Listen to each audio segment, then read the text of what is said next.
and the real lives they live, beginning with a story from behind the scenes at NASA when 2 satellites were lost in space.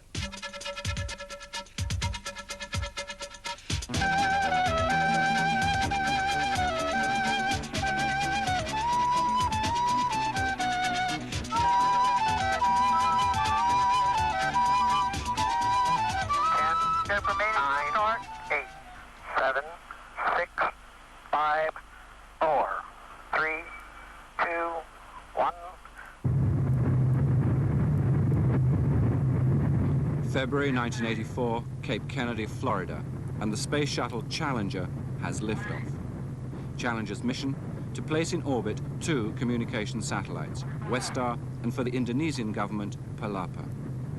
Within days, the high-risk space business has a victim. The satellite Westar is lost. Just so much junk for the already littered heavens. Finding Westar would be about as difficult as finding news amidst the clutter of America's morning television. Which Walt Disney characters were famous for whistling while they worked, Lori? 7 Dwarfs. From Lebanon, we did. Telex today from our area director who's got... Satellites searching the heavens for the Westar 6 satellite have received a signal, the kind that would come from the missing satellite, but it was so weak they could not get any information from it. Westar's mission director, Bill Ziegler. Well, since we're unable to establish radio contact with it as yet, I would have to say it's possibly lost. Well, it is a disappointment to all of us. We work a long time to bring these flights off, and we kind of get close to our customers over that period of time, so we kind of feel pretty simpatico with their objectives and their interest in getting these things done right. So it is a disappointment, and we don't quite know what to do about it yet. It looks as if there could be yet more problems for the Space Shuttle Challenger. A second satellite was launched this afternoon, and tonight there are still doubts as to whether it has reached its correct orbit. Officials were pleased with Palapa's success after the problems with the Westar 6 deployment.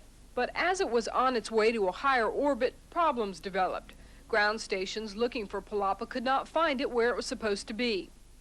Satellite experts tonight are trying to figure out why 2 communication satellites have failed to achieve their proper orbits. The 10th shuttle mission is suffering from a problem that results in losing just about everything that leaves the cargo bay. They are a very, very important part of our communication satellite industry, and getting the communication satellites to geosync orbit.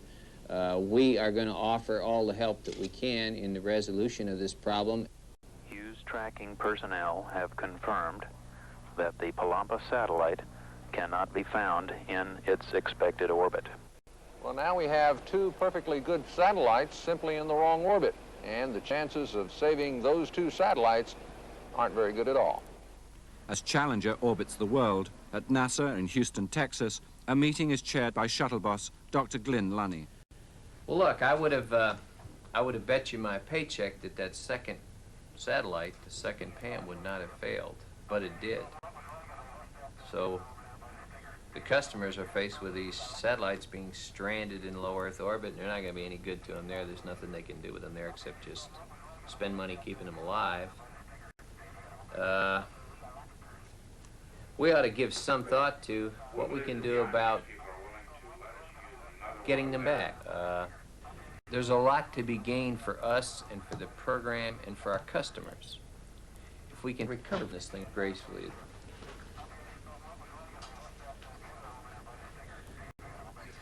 Where are they? Where are they right now? What do we know about their orbit? Is the spacecraft deteriorating in any way? Is there a fixed length of time that we have on that spacecraft that's going to constrain us? Well, the orbit in which it's in would decay, you know, within 6 or 8 months. We don't have a lot of time, but if they can use the apogee motor to expand it, the spacecraft is in good condition.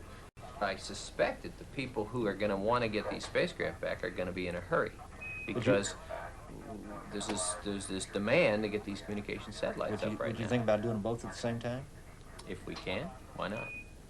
If we can. Do we know what the schedule is? Nope. Well, I think what we're going to have to do on that, Aaron, is we're going to have a close-knit team between Hughes, that knows their spacecraft, between our guys that know our capabilities for the tools and for EVA and for the crew. Well, I would really like to do this. I really think we ought to try to go after it if we can. Well, everybody that talks to me in the hall says, let's go get it. Yeah, I think we ought to go get it. Well, look, I think, like a lot of these things, it's been a problem and is a problem, but I think our team's going to have a good time with this because it's just the kind of challenge they love to undertake. I think we can do it. Okay, well, let's get it started and do it. come back and talk to us about it. Okay, Thank super. you. Thank you, guys.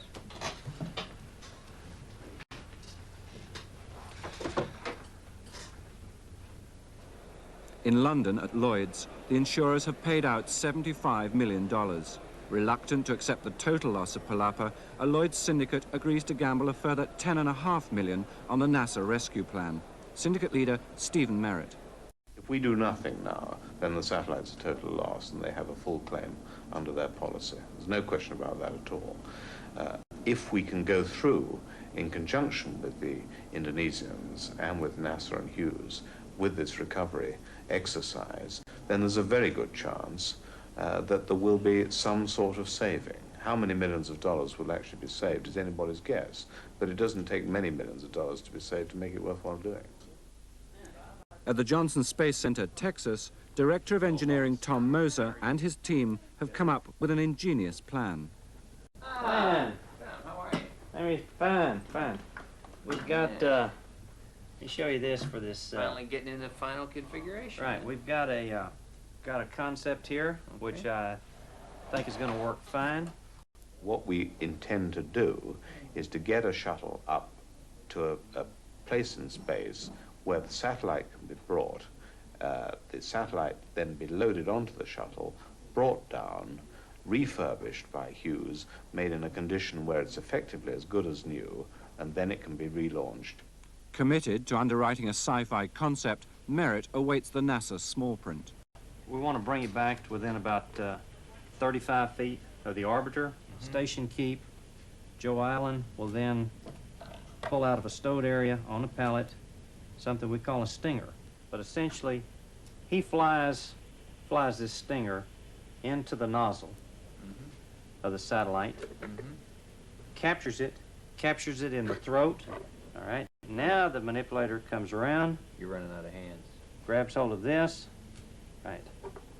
Rotates it around to this position. Joe Allen lets go. Got the guy on the bottom. He releases this stinger, the probe, actually pulls it off. Okay. And this time you'll need to rotate it to your right in the opposite direction. But you're at my other left. Testing the stinger has been assigned to astronaut Joe Allen. Working in an airless chamber in a radiant environment of -300 degrees Fahrenheit, his assessment is crucial. Now it's slipping. Okay, and we can observe that. It's not catching into the cog at all, so I'll have to go with my other hand, make it catch into the cog, which would be hard to do if this were fastened to the front of me. Okay, we copy. That is connected, and it is locked, and I verify lock. Roger. Then go ahead and turn the speed disk and take up the immediate slack. Okay. Speed disk is being turned. And it is noticeably stiffer than it was. Roger. We'll make that note. And the ratchet does not bounce at all, so something's been done there. I will wager. Roger. And Mike, what I think, it has been stiffened from yesterday. Either that or the temperature's changed. It doesn't want to go over that last 1/16 of an inch. Anyway, we'll talk about that later. Okay. Okay. 6 hours later, the debriefing is held. You really do exist. Astronaut Joe Allen, who has a doctorate in physics, must now, from memory, analyze the mechanical stinger. With only 6 weeks to the launch, there are still many problems for the design team. But hasty solutions now could, for Allen and his astronaut partner, Dale Gardner, prove disastrous in space. Yeah, we'll start with the dry run 2 days ago, I think is absolutely essential. Absolutely. I would Dale had suggested it was a good idea, and fortunately I always listen to Dale, but he didn't emphasize it enough. The next thing was the ring that goes on the stinger, the extra stinger, worked fine. But you now have to get down, feel around for the little ratchet toggle and hold it in the up position, clockwise position, until it engages. But it works okay, but you just got to be aware of that. Did you exercise that one, Dale, in the cold? No. That just needs to be done again. We know what the problem is, and we think we know how to resolve it. Okay. While Joe Allen contends with the mechanics of rescue, Shuttle's front office contends with the press and its public relations. Dr. Lunny's office, Lois Ransdale. Yes, ma'am. Dr. Lunny is on site today, but not in the office at the moment. Is there a more simple way to do it? Can, instead of using the probe, the stinger, what have you, we can grab this thing with a pair of pliers? I don't know that anybody's come up with anything much simpler than this. What is it costing NASA? The total is 5.5. $5.5 million, and that's... For both. $5.5 million for both. And it's yet to be done, but we're looking forward anxiously to trying to do it next month. This $2.75 million charge per satellite, is that contingent upon success? No. It's in the bank. Okay. It was decided early that we would run this program in as open a way possible, and we would tell people what was going on in the program and keep the press and our countrymen and everybody else informed. A little bit like freedom, perhaps. It was so fundamental to us that we don't stop to talk about it, and we kind of take it for granted. A month prior to launch, and the crew of Space Shuttle Discovery must give a press conference. Discovery's commander, Rick Houck, pilot, Dave Walker, and mission specialists, Dale Gardner, Dr. Anna Fisher, and Dr. Joe Allen. Dr. Allen? Good morning. Hi. Jeff Leavenworth, Jeff, Time how are you? Magazine. Good morning, Joe. Hi, Carlos. How you doing? It is a long probe that has fingers that can pop out when we command them to do so, and we're going to fly up and stick that probe into the rocket nozzle of the on the back of the satellite, and then command those fingers to pop out, at which point we will be what we call soft dock to it. We'll be attached, but not rigidly. Dale Gardner had the original concept of the stinger. And the more he thought about that, and then the more the engineers looked at it, the better idea it seemed to be. And time will tell whether it's a flawless idea or not. But that's very much a concept originally from Dale. Is he an amateur mechanical engineer? Who, Dale? Well, he's a professional he's a Navy test engineer, and nothing amateur about any of it. But I mean, his training is in a different. He was Well, let's see. I'm not engineering. It's kind of engineering. There's mechanical and electrical, and he's very knowledgeable in almost all those fields. He actually was originally educated as a physicist. Joe's the flyer, and I'm the mechanic on that one, if you want to look at it that way.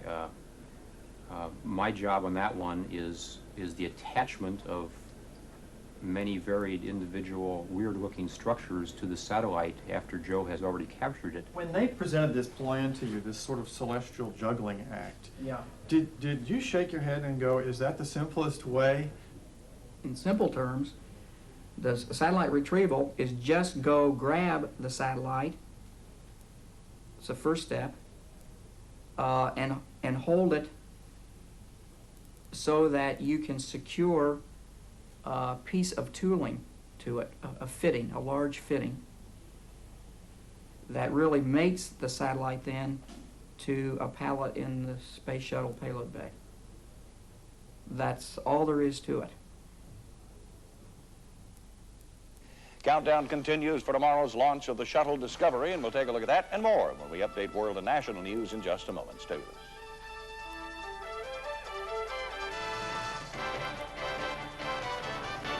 Frankly, we are putting 5 or 7 or 8 or whatever number of people on top of 4.5 million pounds of disaster, and we need to ensure that we have done all that we can to make the vehicle as safe as we can.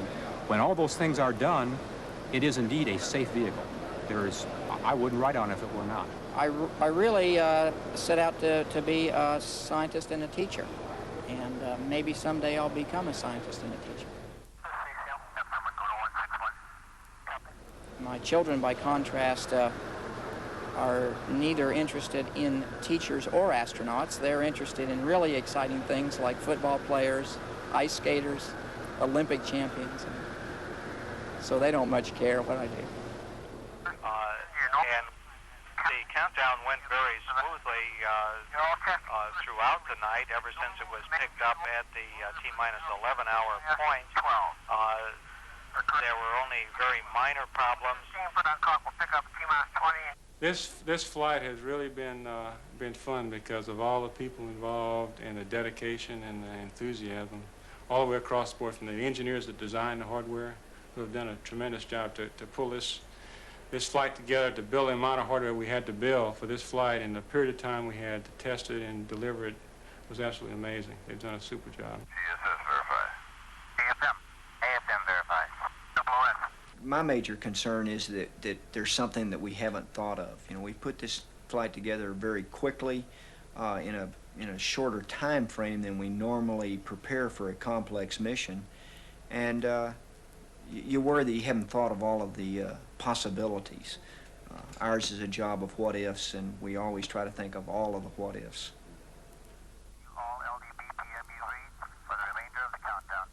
Of course, you know, our sixth crewman on board is Murphy. Murphy is alive and well, and he flies with us every flight. You've heard of Murphy's Law.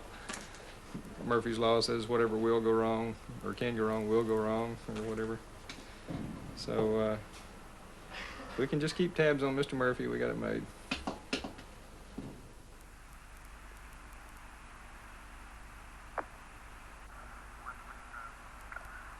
Well, gentlemen, ladies and gentlemen, I guess it's a moot point at this time. We've been informed that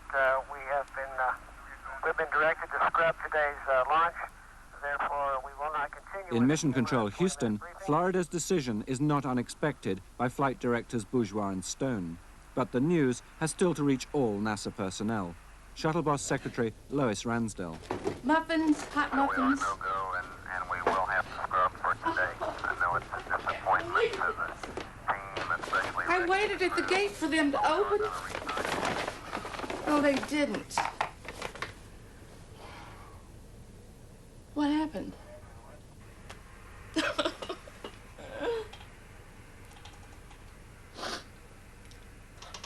The problem which caused us to postpone this morning is one of upper-level wind shears.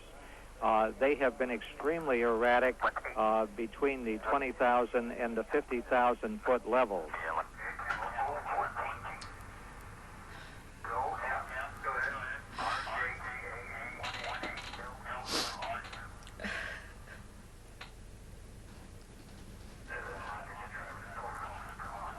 You take it all very personally, don't you? Well, I should. It's a good part of my life. Oh. This is Shuttle Launch Control. We are scrubbing for today, and will once again pick up the countdown tonight and proceed for the launch at 7:17 a.m. Eastern Standard Time tomorrow morning.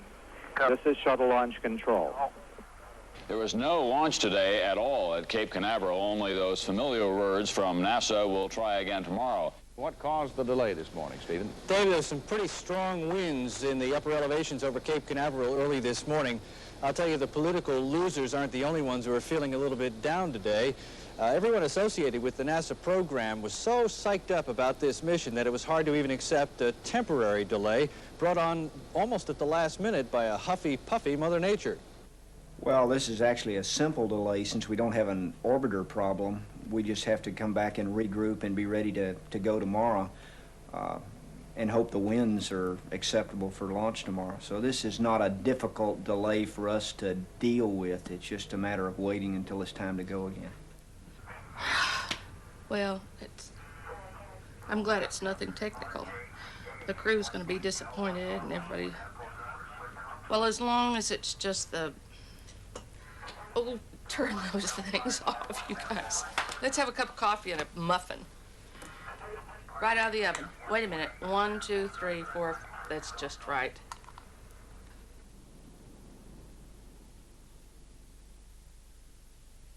T-minus 15, 14, 13, 12, 11, 10. We're go for main engine start. 7, 6.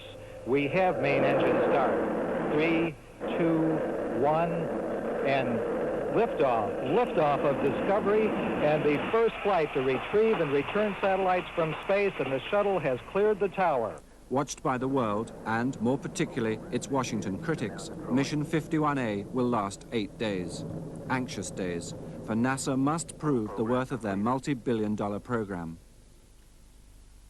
Mission Day 2, and here in CSR, the creators and users of the new technology monitor the mission's first task, a satellite launch, similar to the recent and very public failures. At 17 minutes, the KU band power is set to standby. Mission Control, Houston. Telesat is go for a deploy anywhere between 40 and 65 RPMs, but they'll shoot for around 50. At B-minus 15 is when it is. Mission Control, Houston, the sun shield's now coming open. Item 3 executing. There it is. Port side sun shield now. Saturated.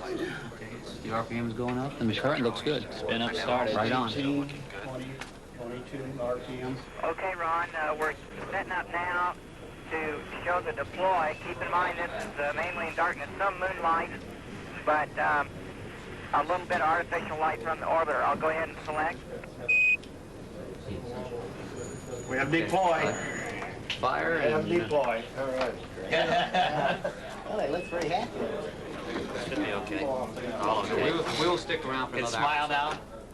Once clear of shuttle, the satellite's booster rocket should fire, pushing it into a prescribed orbit.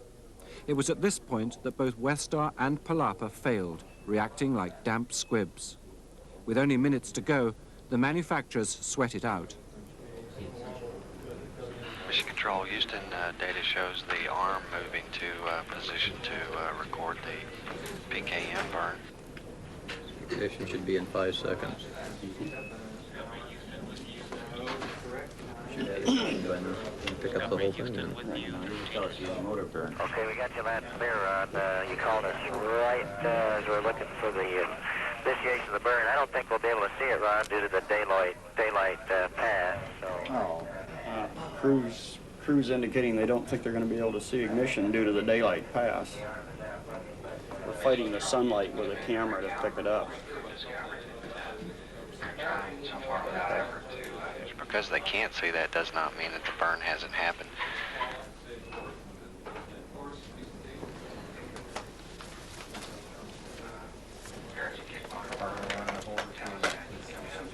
The arm is out looking, but we can't see anything. So we'll have to wait till a little better than an hour from now then for spacecraft acquisition before we have a good indication. Mission Control, Houston, the first opportunity that the Anik Control Center will have to take telemetry from Telesat will be at an upcoming station in Brazil, and they're not sure that they'll get data that would confirm the burn or not.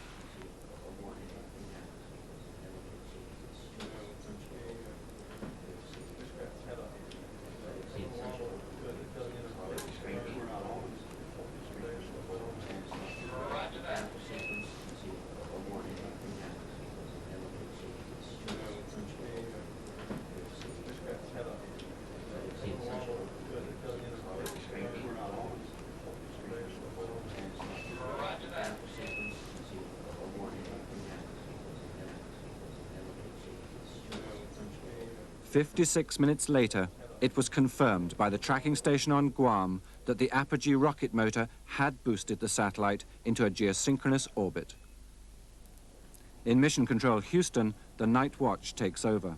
Day 2 ends in success. A working satellite is now worth $53 million.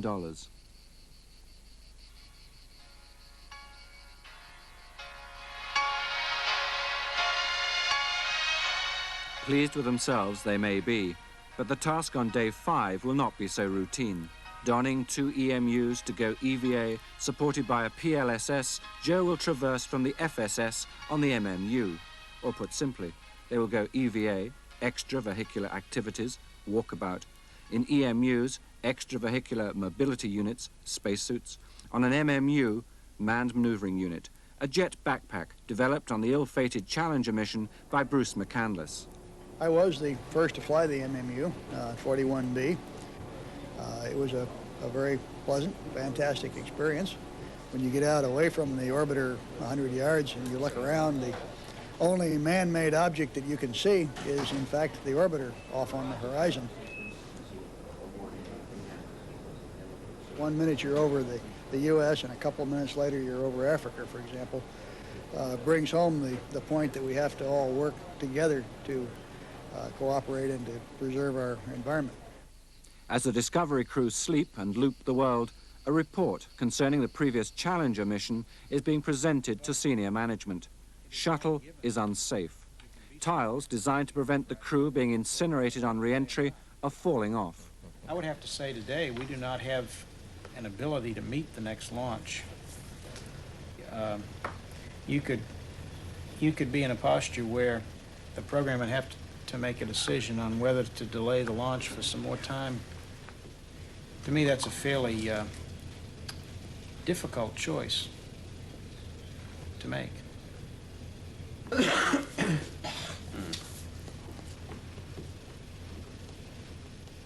You know, it's probably crazy, but I just wondered if we have missed something, maybe trying to mechanically keep the water off these things.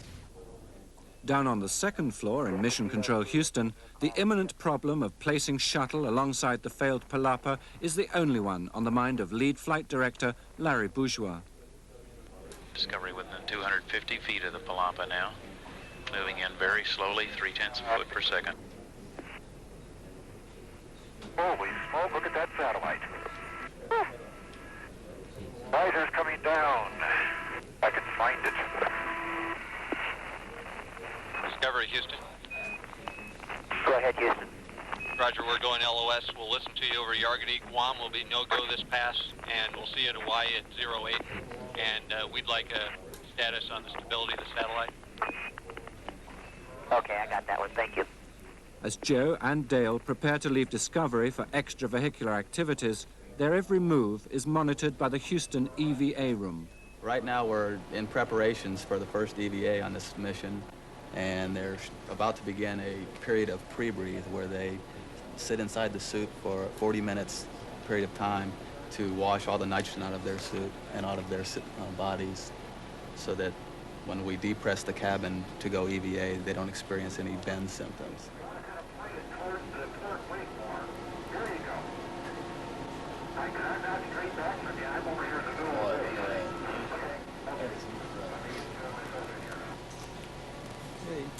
There goes the pressure.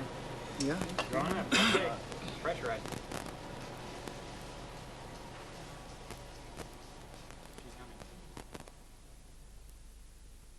Dawn on mission day 5, and the Palapa Retrieval, as NASA had hoped, has attracted TV coverage. Attach a ring to the bottom of the satellite, which will then be used to park that satellite right into the cargo bay. If everything goes as planned, the spacewalk will end about 11:30 Houston time. So they don't know for sure they can do it, but they're going after it with everything they've got. We will see Joe Allen with his jet backpack go after the satellite, and we'll bring it all to you. Steve?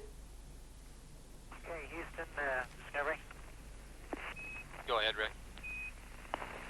Mission Control, the crewmen in the airlock are egressing, going outside into the cargo bay. Here, Joseph. Okay, I did copy the first part of the last sentence.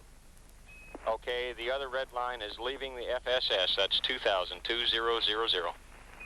I'm ready to go in it, Dale. Okay. For the insurers and their Indonesian clients, the work is done. In the customer support room, it's time to cross fingers and hope for the best. Lloyd's man, Stephen Merritt. The real purpose of being here was just in case anything went wrong and there was a need to express the customer's point of view. And thankfully, up to now, there's been absolutely no need to do that. But it is very important, I think, that people appreciate the the enormous technical difficulties that both NASA and also Hughes have had in reaching this stage, and it must be of great consolation to the space insurance industry that they can do this, and really an encouragement for people to stay in that business at a time when the money side of it looks very unfavorable, and whatever we recover for the two satellites, it will continue to look very unfavorable. Representing the legendary Hughes Aircraft Corporation, developing part of the retrieval hardware, is a somewhat nervous Dr. Braverman. No, we've never evolved it. It's very tricky. And it's been, I'd say it's been fun, but it's been a real learning experience. Is it something that worries you? No, not really, because we have very bright people doing it, and, but it's something we're learning as we're going. It's not something that's happened before. It's a unique God, I hope occasion. it doesn't. You know, I'm glad it hasn't happened before, and I hope it doesn't happen again. You can always have problems, but we don't foresee any. I know a few people who are going to walk up to the satellites and kiss them. Our orbital mechanics people who've been really working hard are considering that this is almost like having a baby, and they're going to be quite pleased when they see those satellites on the ground. How do you like that, Joe? That is wonderful. You can't believe what this is like out here. It is magnificent. Endlessly fulfilling. Okay, the lights are both out. Confirmed. Oh, go ahead then. Okay. Discovery, Houston. Dale, have you completed the MFR press? Okay, let's go through the numbers. The foot restraint is 30 upright towards the tail. Okay. The stanchion is upright.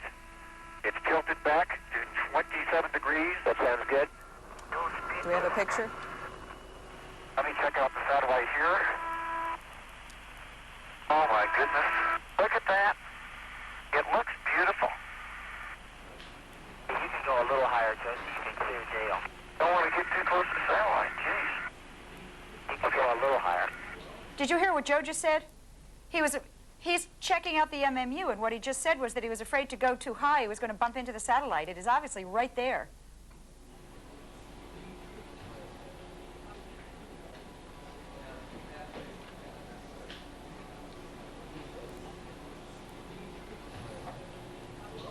There it is. Look how close it is. Yeah. Looks as if it's going to come right in.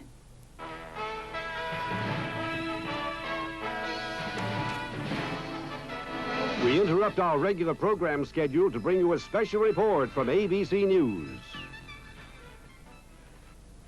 Good morning. This is Lynn Scher at the Johnson Space Center in Houston. You are looking at live television from space right now. This is the world's first capture of a runaway satellite. They're traveling along at 17,400 miles an hour in synchronous orbits. That's Joe Allen, the astronaut, who is flying that jet backpack on his way to go get the satellite. These satellites, remember, were not designed to be retrieved. What do you got left for gas, Joe? 2,000. Okay, good work. 200. Discovery, Houston with you through Guam with TV of the payload day.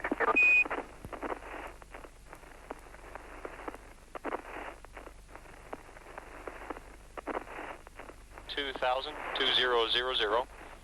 To start the translation, 1600, 1600, and to perform the docking, 1100, 1100. It's now 8 o'clock at the Johnson Space Center.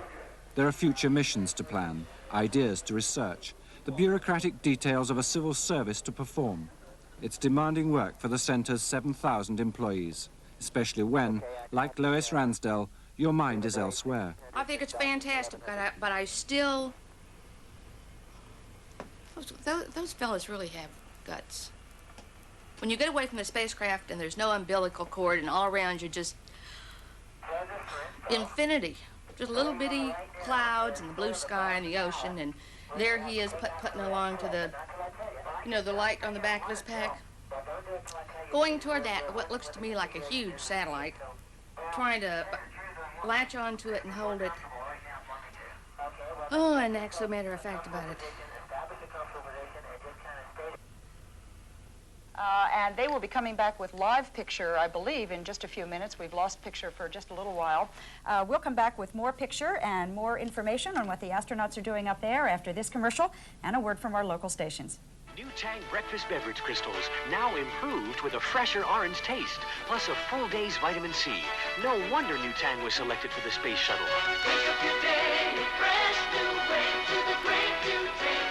Improved with fresher orange taste. Who'd ever think I'd get hemorrhoids? I don't sit around all day. Okay, I would not back up. Okay, don't back up. Oh, pitch down and then pitch around. Go forward for a little bit, okay. Pitch down so you can see where you're at. Okay. Okay. Okay, I'm penetrating. Good shot. That's wonderful. Good timing. Go get it, Joe. Boy, has he waited for this. Boy, has he waited for this. Toggles full. Okay, gyro power's coming off. And they're back on. And I'm starting to toggle. I've got a soft dock. Soft dock. Soft dock.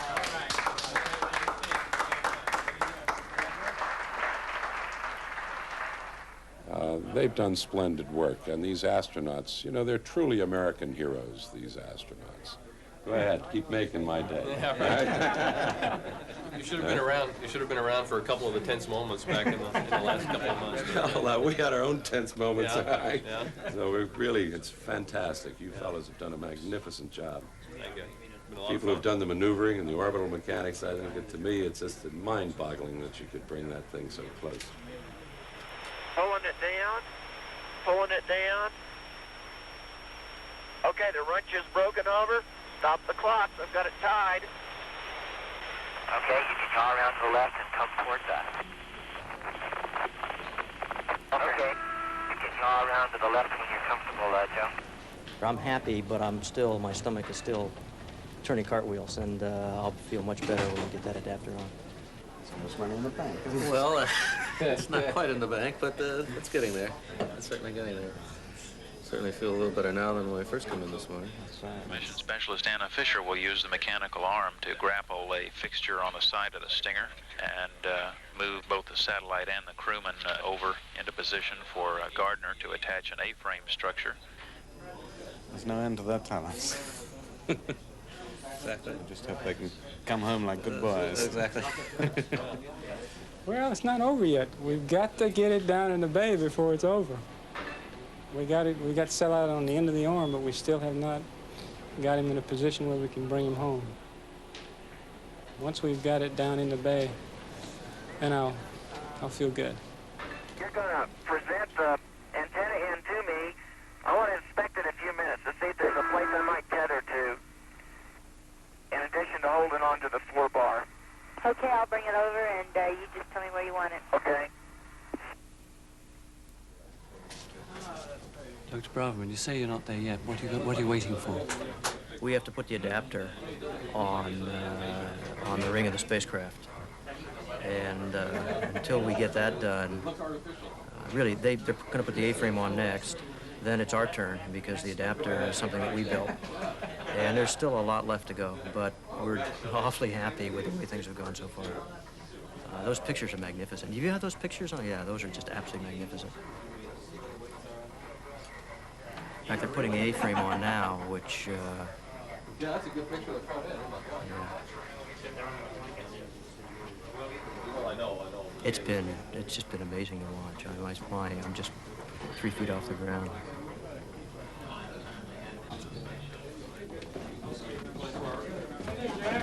Hey, Larry. Good work. Good work.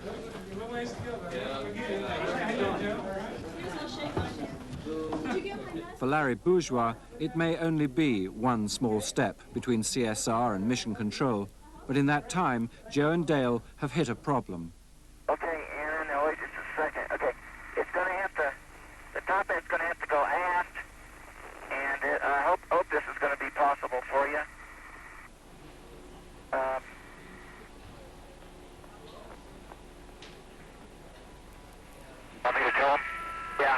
Yeah, Houston Discovery, we're going to let Dale talk. We got a problem here.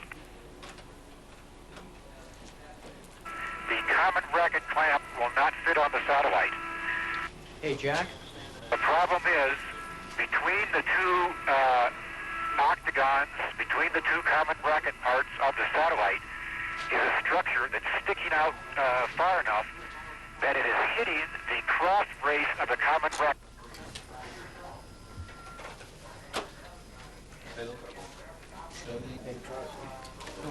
Listen to it.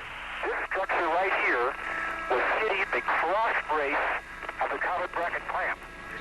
It stuck out far enough that I was not able to push the common bracket clamp in far enough that way in order to make the V-head clamps go over the octagons. Put payloads, hit payloads. Hang on. The astronauts have discovered a design fault. Up there at the top, right below it, right below it. A ridge of just 1/4 of an inch is preventing the mechanical arm grabbing Palapa and stowing it into the cargo bay. So Joe Allen must literally hang on until a solution can be found. Yeah, I hear it. I mean, I don't understand what the reason is, but I hear it.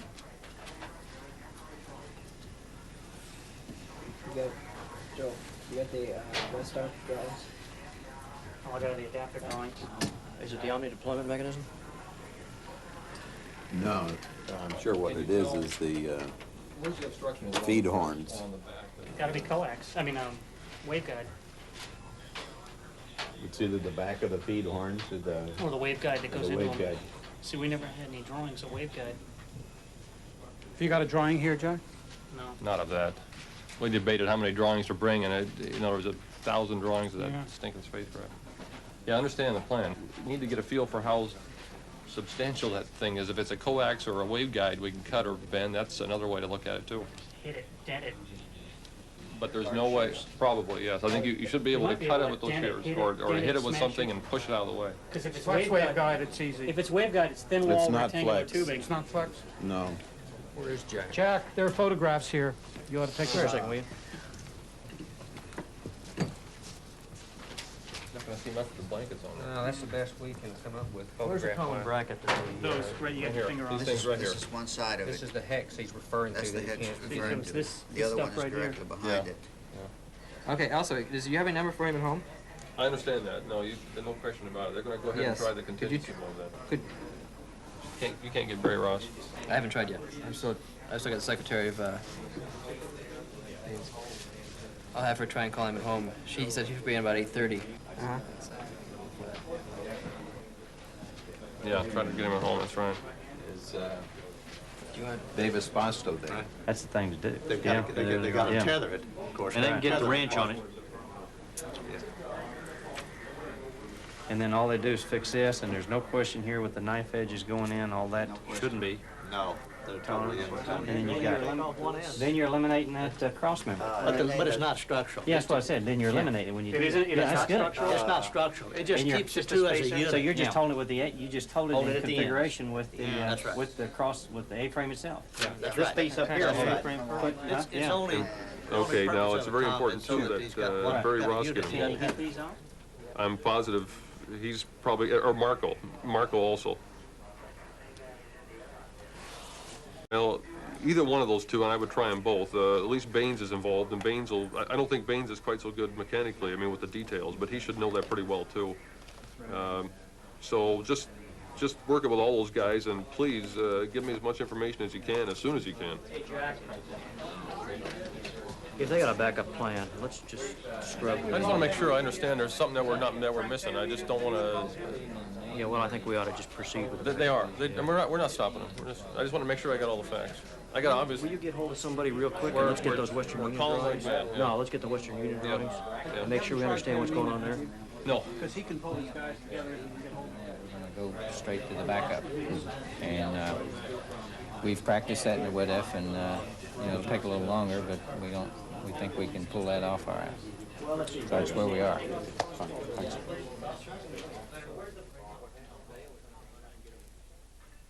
And my power tool is here, ready to go, as soon as Dr. Allen shows me a satellite.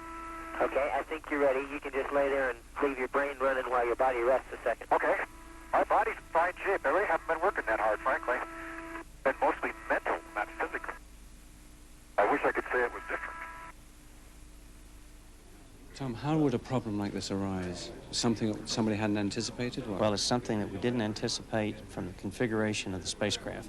There are waveguides that transmit the information to the antennas, and the waveguides probably are not held to a specific configuration since that's not important for the spacecraft. And it was the configuration of those waveguides and this cross member that generated an interference. You gonna get it sorted out? You bet. Add some close-ups of We the see the forward top end. forward end? Yeah, if we can Let's get a playback of that. Let's get that playback right now. Yeah. Okay.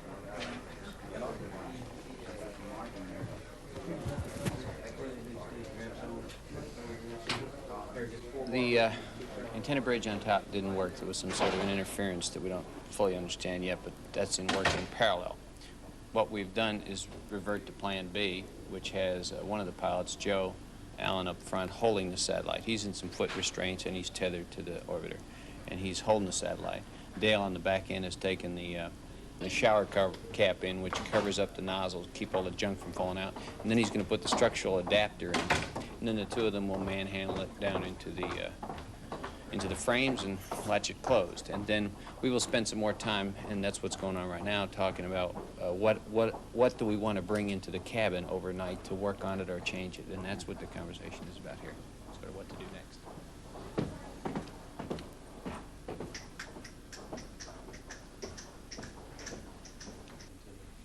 But it takes away an option if you do. Then you can't go back and use it like it was intended. Yeah, if you take it apart. You take it apart. That's right. Okay. So they're going to get that other thing over here? Yeah, it's on the way right now. What was my comment before? It's never over till it's over? No, they're going to wrestle this one down, and what we're doing is working on Westar to make sure that we understand what interferences might be on Western Union, and we're a little embarrassed. But NOS will take care of this one. I'll get it down. It's very impressive the way that 40 people suddenly appear. You mean 40 disorganized ants all of a sudden got organized? We just appear that way.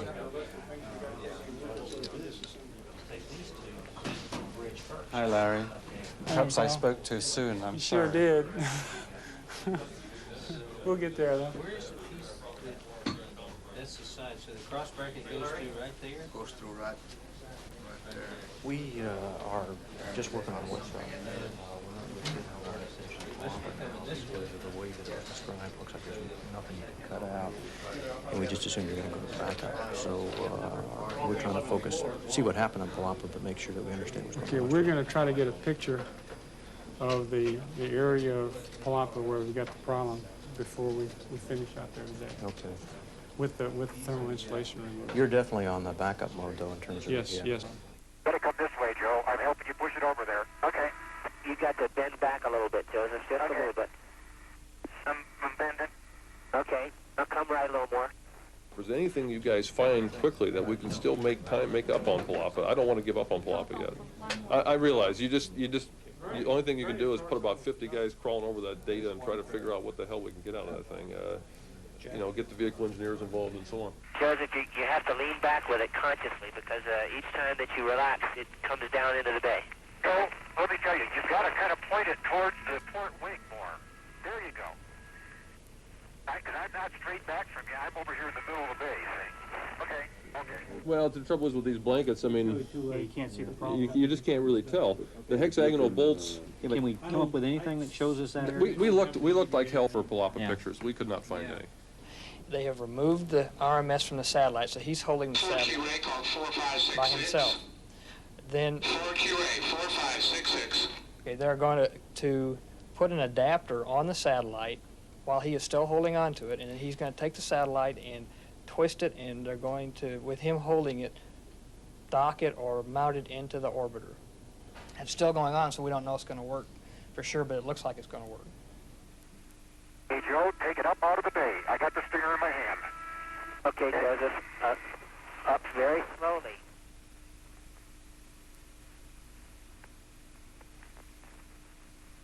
Very slowly. And just take it at some point where you can hold on to it for a while I still the stinger, okay? Okay. This is called, just take it up there and relax. We'll get it back in position for the adapter in a second. Good work. Don't have it yet. Ah, I thought you did.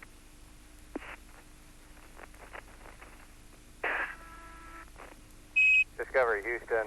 Dale, if you can't get that thing secured, go ahead and just tether it there as securely as you can. We'll get it after we get the spacecraft in.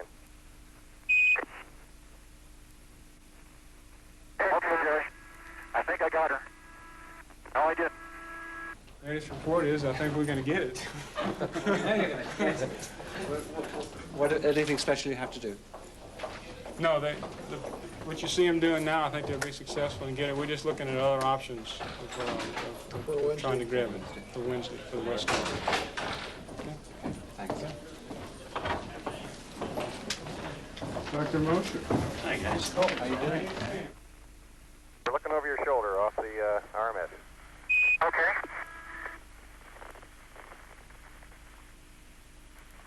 Doing number 1 right now. How's the time, Jerry? We're 4 plus 1.5 at this point, Joe. Okay, so we got a little time left. Roger. Bonnie asked to make sure that Joe made sure no pigeons perched on his shoulders. I've never been safer with regard to pigeons.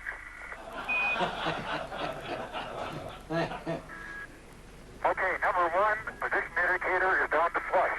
Beautiful. Going to number 5.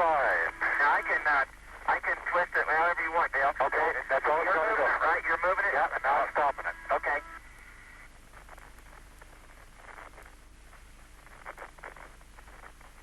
You were sailing Number 5 is coming. Okay. No, is it on the satellite? Was it on the satellite? 2 more feet. How can they do that?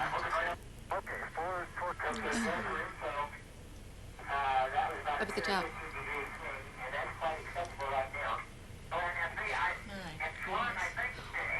Oh.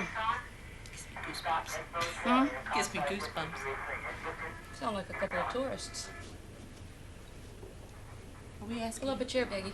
Are we asking how much the satellite was? A little further. Oh, I want to do something for those guys, I tell you. They're saving our asses. Whose asses?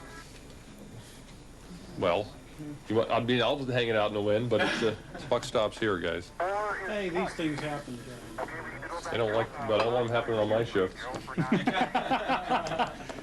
These guys, yeah. These guys are doing a great job. That's why I say we got to do something for these guys when we get back. There's no question about that. Okay. I cleaned them for a wrist tether.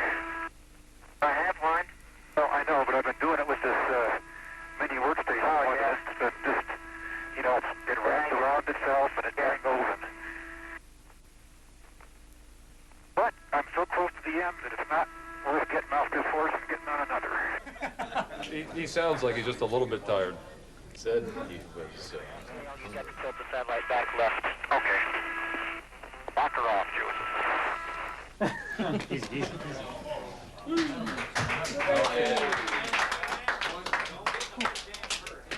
Mission Control, Houston. Palapa is hard down on the pallet. Hey, now you clap. We got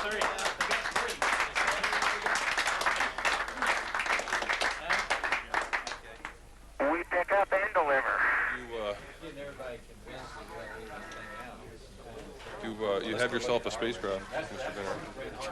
You're watching Channel 13, KTRK-TV, Houston. Live at 5.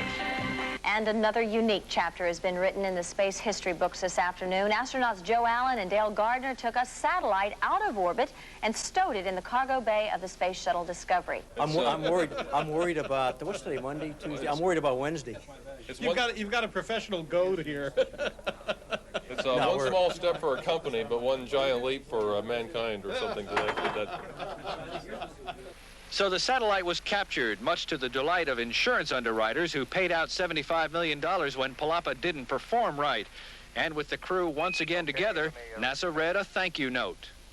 Your insurance customers are enthusiastic in their congratulations on the most successful outcome of They've overcome what was clearly a very serious, unexpected difficulty, and They did it by the human endeavor rather than by any mechanical super means, and I think that just shows that this is a tremendous combination of the individual skills and the technical achievement. I'm absolutely tickled pink. I just want you all to know how proud we are of what you've achieved on this mission. You've demonstrated that by putting man in space on board America's space shuttle, we can work in space in ways that we never imagined were possible. Bless you all. I have to go to work down here on Earth, but just please know how proud all of us are of what you've done, and God bless you all. Thank you, sir, very much. All right. Goodbye. Bye-bye. 6 nautical miles to go. Discovery Houston, on glide slope, on center line. Roger. Now 4.6 nautical miles out. 1.4 nautical miles. Wheels are down and locked. Mission 51A rescued 2 satellites, launched 2 more, made 126 orbits of the world, traveled 3,289,000 miles. But Discovery landed late, 1 second late.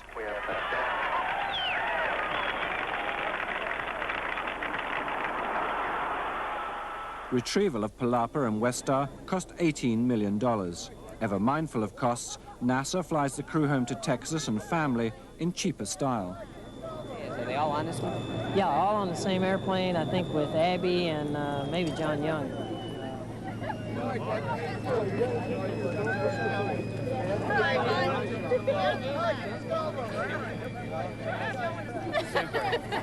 Fantastic. Good show, as they say in England. That was America. That was America. Yeah, made it feel so.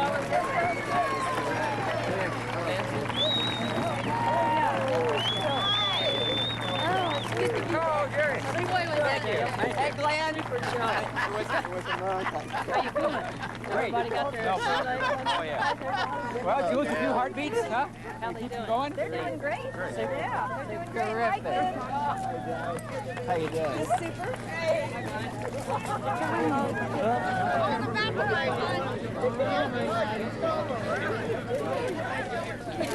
Hey, you hold on to it for just a minute. Hi, Mother. What's your name? How are you? Hi, Bob. How are you? How are you? How are you? That's pretty good.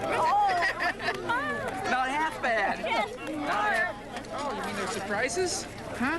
Okay, good enough. Oh, there's Kristen. How are you? Oh, Sure, you gotta wave this. You gotta wave at my face. Oh, Todd.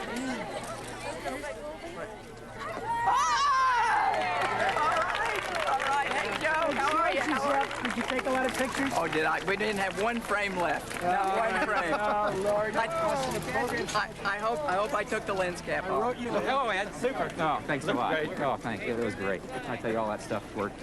Well, it was some. Did you enjoy it, Elizabeth? Yeah. Did you watch most of it? Watch all of it. Why aren't you in school? What? I came here to see you. Oh, thank you for that. Thank you. We'll come over and give you a good debrief. Yeah, I'd like to hear some more about these days here pretty soon. Great. You made it look perfect, though. Okay. You ready? Okay. See y'all later. Bye now. Okay. They got their cells home. I just watched. Well, they did good. They really did good.